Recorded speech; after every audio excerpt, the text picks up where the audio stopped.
Hello दोस्तों, नमस्ते, प्रणाम। मैं हूँ निशा मौर्य अपनी यूट्यूब फेसबुक पे आप सभी का स्वागत है। एक मंडप गीत गाने जा रहे हैं। कैसे लगे कमेंट में ज़रूर बताना। अच्छा लगे तो लाइक सब्सक्राइब ज़रूर करना।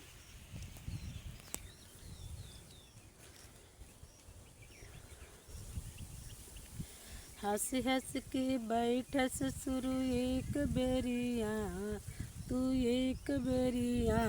हम त बैठा मंडप में हजार बेरिया।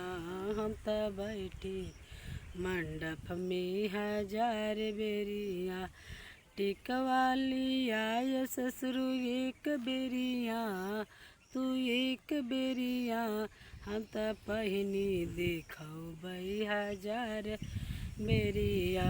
हम त पहिनी देखबै हजार बेरिया। हंसी हंस के बैठ ससुरु एक बेरिया, तू एक बेरिया। हम त मंडप में बैठब हजार बेरिया। हम त मंडप में बैठब हजार बेरिया। हरवाली आय ससुरु एक बेरिया, तू एक बेरिया। हम त पहिनी देखबै हजार बेरिया। हम त पहिनी देखबै हजार बेरिया। हंस हंस के बैठ जेठा एक बेरिया, तू एक बेरिया।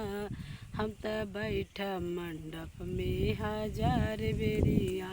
हम त बैठ मंडप में हजार बेरिया। छगला लिया जेठा एक बेरिया, तू एक बेरिया। हम त पहिनी देखबै हजार बेरिया। हम त पहिनी देखबै हजार बेरिया। हंसी हंस के बैठ देवरा एक बेरिया, तू एक बेरिया। हम त बैठ मंडप में हजार बेरिया। हम त बैठ मंडप में हजार बेरिया। चुनरी लिया देवरा एक बेरिया, तू एक बेरिया। हम त पहिनी देखबै हजार बेरिया। हम त पहिनी देखबै हजार बेरिया। हंसी हंस के बैठ ससुरु एक बेरिया, तू एक बेरिया। हम त बैठब मंडप में हजार बेरिया। हम त हंसी हंस के बैठ सैया मंडप में एक बेरिया, तू एक बेरिया। हम त बैठ मंडप में हजार बेरिया। हम त बैठ मंडप में हजार बेरिया। सिंदूरा लिया सैया एक बेरिया, तू एक बेरिया। हम त पहिनी देखबै हजार बेरिया। हम त पहिनी देखबै हजार बेरिया।